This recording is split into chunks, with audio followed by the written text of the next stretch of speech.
Hello दोस्तों, आज मैं आपको 20वीं सदी के कुख्यात तानाशाह अडोल्फ हिटलर के बारे में बताने जा रही हूँ। अगर आपको हमारी कहानी पसंद आए तो कृपया लाइक और सब्सक्राइब करें। हिटलर का जन्म ऑस्ट्रिया हंगरी के ब्रोनो एम इन में हुआ था और उसका पालन पोषण लिंस के पास हुआ था।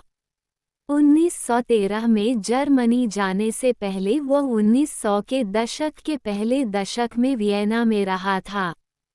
प्रथम विश्व युद्ध में जर्मन सेना में अपनी सेवा के दौरान उसे आयरन क्रॉस से सम्मानित किया गया था। 1919 में वह नाजी पार्टी के अग्रदूत जर्मन वर्कर्स पार्टी डीएपी में शामिल हो गई और 1921 में नाजी पार्टी के नेता नियुक्त किए गए।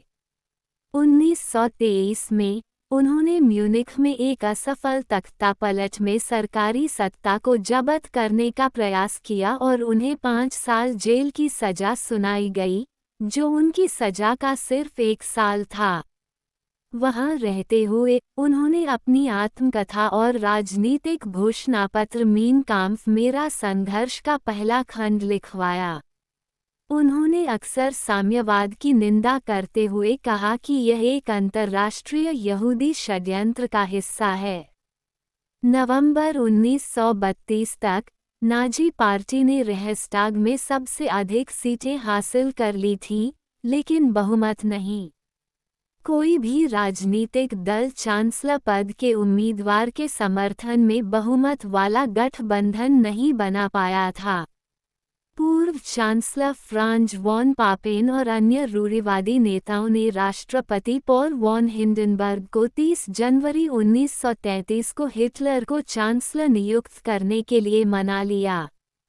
इसके तुरंत बाद रेहस्टाग ने 1933 का सक्षम अधिनियम पारित किया, जिसने वाइमार गणराज्य को नाजी जर्मनी में बदलने की प्रक्रिया शुरू की, जो नाजीवाद की अधिनायकवादी और निरंकुश विचारधारा पर आधारित एक पक्षीय तानाशाही थी। 2 अगस्त 1934 को हिंडनबर्ग की मृत्यु के बाद हिटलर ने उनका स्थान लिया और पूर्ण शक्ति के साथ एक साथ राज्य और सरकार का प्रमुख बन गया। सत्ता में उनके पहले 6 वर्षों के दौरान महामंदी से तीव्र आर्थिक सुधार हुआ। प्रथम विश्व युद्ध के बाद जर्मनी पर लगाए गए प्रतिबंधों को हटा दिया गया तथा लाखों जातीय जर्मनों के निवास वाले क्षेत्रों पर कब्जा कर लिया गया, जिससे उन्हें शुरू में महत्वपूर्ण लोकप्रिय समर्थन मिला। हिटलर का एक प्रमुख लक्ष्य पूर्वी यूरोप में जर्मन लोगों के लिए लेबेनस्राम, शाब्दिक रूप से रहने की जगह था और उसकी आक्रामक विस्तारवादी विदेश नीति को यूरोप में द्वितीय विश्व युद्ध का प्राथमिक कारण माना जाता है। उन्होंने बड़े पैमाने पर पुनः शस्त्रीकरण का निर्देश दिया और 1 सितंबर 1939 को पोलैंड पर आक्रमण किया, जिससे ब्रिटेन और फ्रांस ने जर्मनी के खिलाफ युद्ध की घोषणा की। जून 1941 में हिटलर ने सोवियत संघ पर आक्रमण का आदेश दिया। दिसंबर 1941 में उन्होंने संयुक्त राज्य अमेरिका के खिलाफ युद्ध की घोषणा की।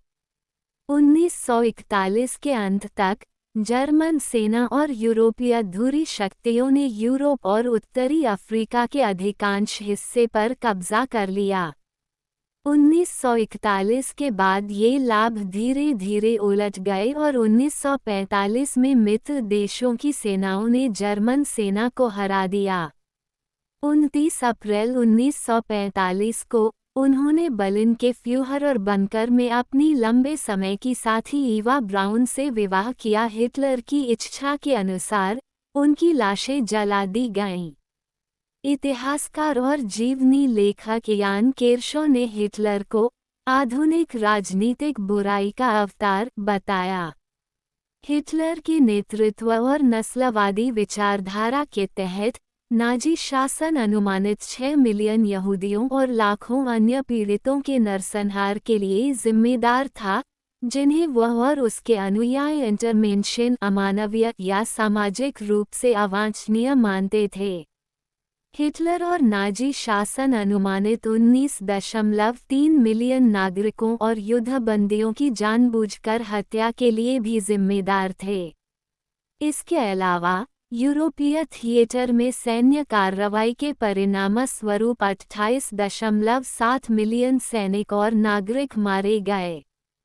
द्वितीय विश्व युद्ध के दौरान मारे गए नागरिकों की संख्या युद्ध में अभूतपूर्व थी, और हताहतों की संख्या इतिहास में सबसे घातक संघर्ष का गठन करती है।